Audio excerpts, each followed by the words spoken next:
তারপরে চান টান করে ফুল তুলে দেন ঠাকুরকে পুজো দিয়ে ভাত টাত বসালাম। আর টুকিটাকি যা ডাল আর এক্সেট্রা যা রান্নাবান্না ছিল সেগুলো মোটামুটি করলাম।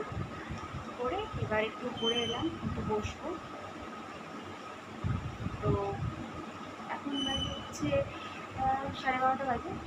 1:30 থেকে 2টোর মধ্যে খাওয়া দাওয়া কমপ্লিট হয়ে যাবে। হয়ে গেলে আমরা না আমি খাওয়া দাওয়ার পর যা কাজ আছে সেগুলো টুকটাক করে সেরে নিয়ে আমি একটু রেডি সেডি হবো, হয়ে যাবো হচ্ছে আমার মা বাবার কাছে। মা বাবার কাছে যাবো হচ্ছে কালকে।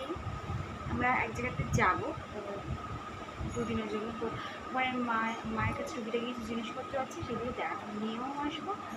আর তো হ্যাঁ, যেটা বলছিলাম, তো আমরা সানডেতে দীঘায় যাব।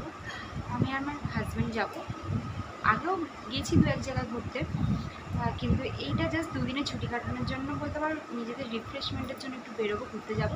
তো যাওয়া থেকে শুরু করে আমাদের পুরো জার্নিটাই আমি তোমাদের সাথে শেয়ার করার চেষ্টা করব। আর জার্নিটা দেখতে হলে বা আমার লাইফস্টাইল, আমার ব্লগ দেখতে হলে তাহলে আমার চ্যানেলটাকে প্লিজ সাবস্ক্রাইব করে দাও আর শেয়ার করে দাও।